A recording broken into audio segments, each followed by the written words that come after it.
আউযু বিল্লাহি মিনাশ শাইতানির রাজিম বিসমিল্লাহির রহমানির রহিম। প্রিয় সম্মানিত সংগ্রামী ভাই ও বন্ধুরা, আসসালামু আলাইকুম ওয়া রাহমাতুল্লাহি ওয়া বারাকাতুহু। প্রিয় সংগ্রামী ছাত্র জনতা, প্রিয় সংগ্রামী আমার নেতাকর্মী ভাইয়েরা, সকলকে আমি আমার দলের পক্ষ থেকে আবারও সংগ্রামী শুভেচ্ছা ও অভিনন্দন। প্রিয় সংগ্রামী ভাইয়েরা, আমাদের নোয়াখালী, রায়পুর, লক্ষ্মীপুরে আপনারা যে দেখছেন যে বন্যার পরিস্থিতি, তো আমি আমাদের সর্বস্তরের নেতাকর্মীদেরকে একটি কথা বলবো, আপনারা এই বন্যাকৃত মানুষের পাশে, বন্যা কবলিত মানুষের পাশে একটু আপনারা দাঁড়াবেন, আপনাদের সর্বোচ্চ চেষ্টা করবেন। আমি আমার দলের পক্ষ থেকে আমি যতটুকু পারি সহযোগিতা করব। আমি আমার এই সকল নেতাকর্মীকে আমি একটু কথাই বলতে চাই যে আপনারা এই সময় আপনারা সকল মানুষের পাশে এসে দাঁড়ান।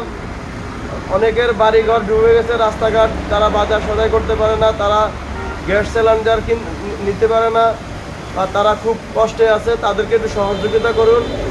যাদের খাবারের সমস্যা, শুকনো খাবার দিন। যাদের বাজার টাজার করতে সমস্যা, তাদেরকে সহযোগিতা করুন, বাজারে যাওয়ার ব্যবস্থা করে দিন। যাদেরকে আপনারা তাদের গরু বা পশু পাখি যারা আছে, তাদেরকে এগুলো রাখার যদি সমস্যা হয়, তাদেরকে আশ্রয় কেন্দ্র নেওয়া যাওয়ার ব্যবস্থা করুন। আপনারা সবাই তাদের পাশে থাকুন।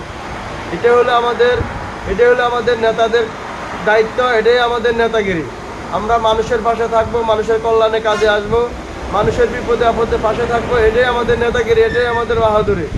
আমরা তখনই সফল হব যখন আমরা মানুষের পাশে দাঁড়াইতে পারবো। মানুষ বলবে যে আমরা এখন স্বৈরাচার হাসিনার চেয়ে এখন আমরা খুব ভালো আছি, আমরা তখনই সার্থক হব। তো আমরা সেই সার্থকতা হাসিল করতে হলে আমরা মানুষের পাশে দাঁড়াইতে হবে, মানুষের বিপদে আপদে পাশে থাকতে হবে।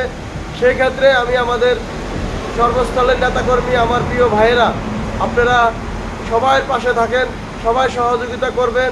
যার যে অবস্থা থেকে সহযোগিতা দরকার হয় তাকে সেই অবস্থায় সহযোগিতা করবেন। কেউ যার পানি নাই, কেউর বাজার করার সমস্যা, বাজার করে দিবেন। কেউর গ্যাস সিলিন্ডার, যেমন চুলার পানি ঢুকে গেছে, তারা গ্যাসে ভাত রাঁধবে। তারা অনেকে আমি জানছি অনেকে গ্যাস কিনতে পারে না, বাজারে যাইতে পারে না। অনেকে দেখা গেছে তার ছেলে সন্তান নাই, মহিলারা আছে, তারা এই পানির সাঁতরায়ে গ্যাস সিলিন্ডার আনতে পারতেছে না, তাদেরকে একটু সহযোগিতা করবেন।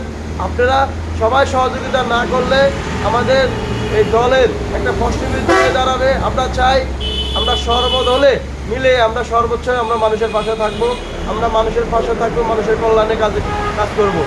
তো যারা এখনও আপনারা এই কাজগুলো, দায়িত্বগুলো পালন করে, আমি জানি আমাদের লক্ষ্মীপুর, রায়পুরের প্রিয় ভাইয়েরা অনেক এইদিকে অনেক সচ্ছল, যারা এগুলা সবসময় না বললেও এগুলা কাজ করে। তো আমি তাদেরকে একটি কথা বলবো, এই মুহূর্তে আমাদের লক্ষ্মীপুর, রায়পুরে যারা বন্যার পানি কষ্ট করতেছে, তাদের পাশে আপনারা সবাই দাঁড়াবেন।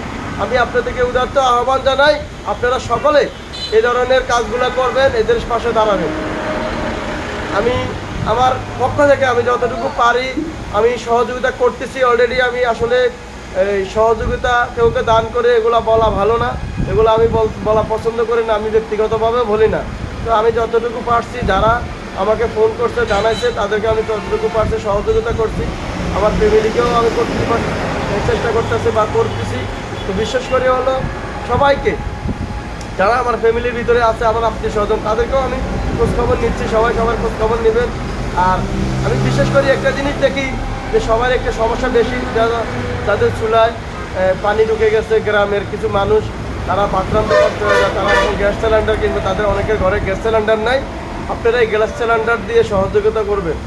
আমি সেই কথায় বলছি, যারা সমস্যায় আছে তাদের সমস্যার পাশে তারা সমস্যাগুলো সমাধান করতে চেষ্টা করবেন।